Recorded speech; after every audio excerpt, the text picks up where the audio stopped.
Hi everyone, and welcome to another part of the Web3.js tutorials. In this part we're going to enter a new season in our tutorial, which is entering into the world of Testnet. So up to now we've been working with the local net, and we've been using Ganache UI in order to interact with the smart contracts, deploy them, create the transactions, and work with different kinds of codes on Web3. In order to test our codes, this is a very good idea, but this is not a kind of a realistic kind of coding, because once you enter the testnet, which is a very much simulated kind of a mainnet, you will understand that there might be other challenges too. So the wallets are different, the kinds of scans are different. I mean, we have ether scan instead of this transaction tracking like this.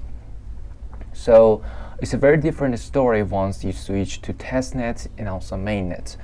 As you can remember, in the previous tutorials we had this provider from Ganache UI, which we would copy from here, but it's going to be different for testnet. So we need to get a kind of an HTTP provider for web like this, for Web3, so that we would be able to continue with the rest of the codes using the testnet. We also need different kinds of wallets. We cannot use the accounts from Ganache for testnet once we change our provider. So we need to also change the address, the private key. We need to also save the private key in a very safe place, so that once we push the code to GitHub, nobody else will understand the private key of yours, so that we will keep it private.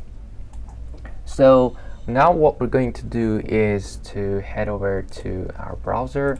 So first thing first, I'm going to make you familiar with the kind of data tracking on Web3. First of all, let's get started with the mainnet. So in the actual mainnet and the actual apps we have, they are most of them are on Ethereum blockchain. So in order to track the transactions, we'll have Etherscan.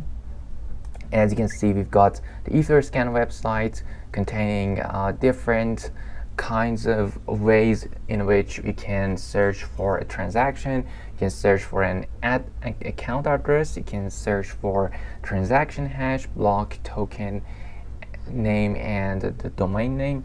So these are all the filters you can search through your smart contracts, account addresses, and so on. This is just the same as the code we had already here for tracking the smart contracts and finding the logs of the transactions, right? So as you can see in the previous tutorial, we did just the same, but here on testnet we have a website using which we can get those kind of data. But using the Web3 functions in order to get those data is also a different story from this Etherscan. The Etherscan itself enables us to track the transactions, see if they actually happened.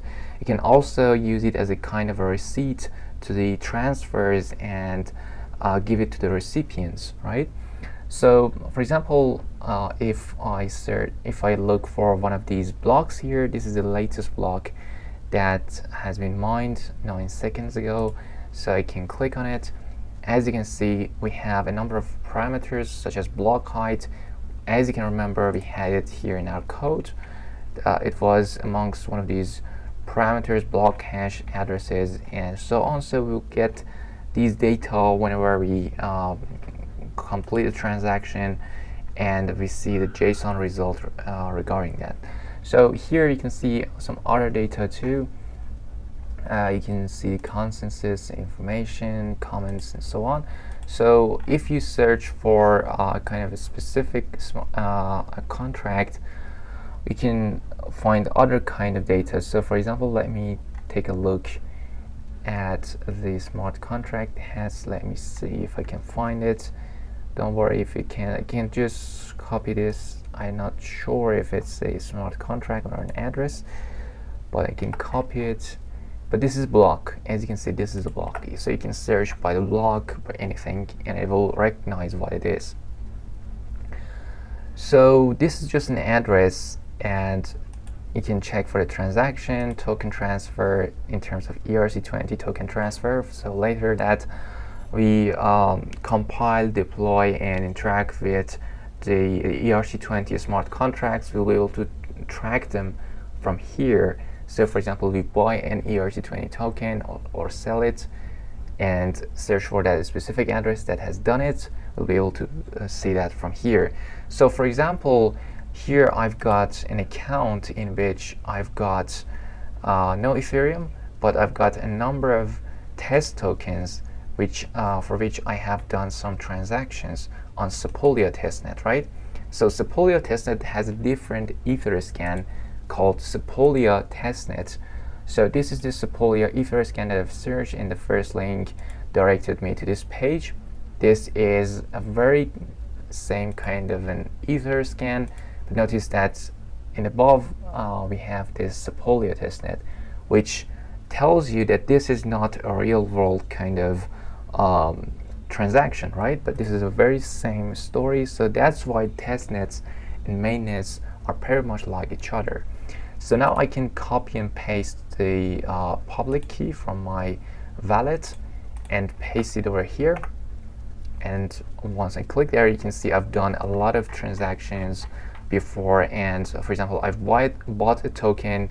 This is actually the kind of smart contract related to bonding curve. So I use the buy tokens method. And as you can see, we've got a transfer method, buy token, sell token. So if I click on the transaction, you will be able to see that it was transferred from this address to this address. So this is the address of the smart contract. So I can copy it and also investigate that. You can see a log here as well. So here it shows that token has been minted to this address, right? So I have sent some Ethereum from my wallet to the address of the smart contracts, and in return I have received some tokens, ERC20 tokens, which is 10 tokens right over here, as you can see, from the address 0, which is nowhere. So meaning that the tokens are minted to my wallet. This is from the bonding curve smart contract that we wrote in the previous course, which is related to smart contracts, right?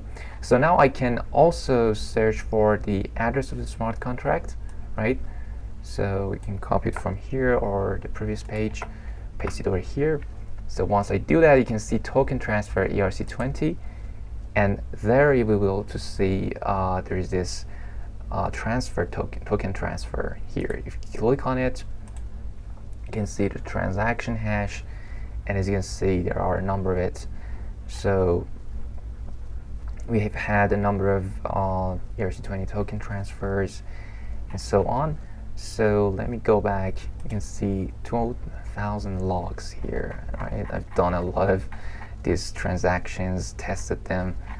So let me get back to previous page. So there are internal transactions. Let me take a look at them. There's some details. So all these details are useful. You can track your smart contracts, see if they worked, how they work, if it's been done correctly. You can track the gas fee, burn fee, and so on. So there are a lot of stories right here. I'm not gonna explain all of them. In the future, we'll be able to do other different stuff with them. So right now, all we need to do is to get a provider from somewhere. Also, you might wonder, before I get into this, before I get a HTTP provider for a code which we would enter here, I'm gonna get into a different story, which is how to get these testnet tokens, right? So you might wonder if I bought them or just got them for free. We actually get them for free, but all you need to do is to have at least 0.001 ETH. Here I didn't have it. I have got it from another wallet, another MetaMask wallet, which I've got it here. So you can get it from different kinds of Sepolia faucets, one of them, which is one of the most stable ones, is Alchemy Sepolia faucet. So I've searched for it, and here I've logged in. Now what I can do here is open my account. As you can see, it's 0.001 ETH. I'm holding this amount of ETH. So this is the minimum amount in order to get some testnet tokens. So as you can see, I've got a number of testnet tokens already, but I can get more. Notice that each day you can get 0.5 Sepolia ETH, and that would be a good amount for testing your smart contracts. So I can paste it over here, also verify that I'm not a robot. So I can click send me ETH, and then it tells me that we've got the ETH, and as you can see, this page appears. So once I check my wallet, and probably I need to refresh it, so let me just go to here, the mainnet, and go back to Sepolia. As you can see, the balance has been increased to 1.1266 Sepolia ETH. It used to be 0.6, but now it has been added up with 0.5. I can now transfer it to other accounts and so on. So this was another account, and inside of it I had a number of tokens, a number of ETH coins.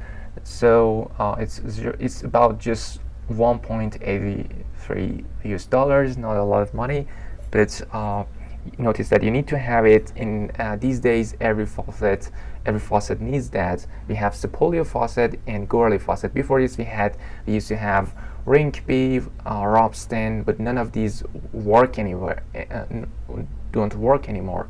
And those faucets didn't used to need any amount of Ethereum inside of your mainnet wallet. But right now, unfortunately, you need to have this amount of Ethereum, which is not a lot of money, but you need to have it in order to get 0.5 Sepolia ETH each day. Anyway, you can also do the same for Gorley ETH like this, but Sepolia is much easier, and I've found it much better. Notice that you can also get it from the Infura website. So once you search it, you can find it. Notice that I've got it here. So we switch to infura.io. You can search for Infura on the web and find it. So here I'm gonna search Infura, and as you can see, the first thing that appears, actually the second thing that appears is infura.io. I can also search for Infura faucet. It has Sepolia faucet as well, but it doesn't work some of the time. It says that, for example, we cannot give you Ethereum Sepolia ETH some of the times because their network is busy or something like that. But Alchemy faucet gives you that, so I highly recommend it. Anyway, so we also need a HTTP provider like what we have here. So in the next video, we're going to also see how we can get a HTTP provider for Sepolia testnet from Infura. It's going to be free, so don't worry about that. Also, this Sepolia ETH that we got is also free, but notice that here I've logged in with our account here, so you need to get some verifications, sign up and so on to Alchemy, and then be able to get the Sepolia testnet tokens here. Anyway, so in the next part we're going to also register to Infura website, and the same story is for Infura faucet tokens, testnet tokens. We need to have 0.001 ETH, but here we're logging in not for testnet tokens because we've already got some testnet tokens. Instead, we want to get the HTTP provider in order to go on with the rest of the process. And you might wonder, why do we need testnet tokens and the answer is to be able to pay for the transactions fees. Notice that here, when we were working with Ganache, we used to have 100 ETH already, so we would have no problem for paying the gas fees and such things. So as you can see, the number of transaction is 14 here, as we've done in the previous videos. So so we need to pay some amount of Ethereum in order to pay the gas fees. So that's it for this part, and until the next one, goodbye.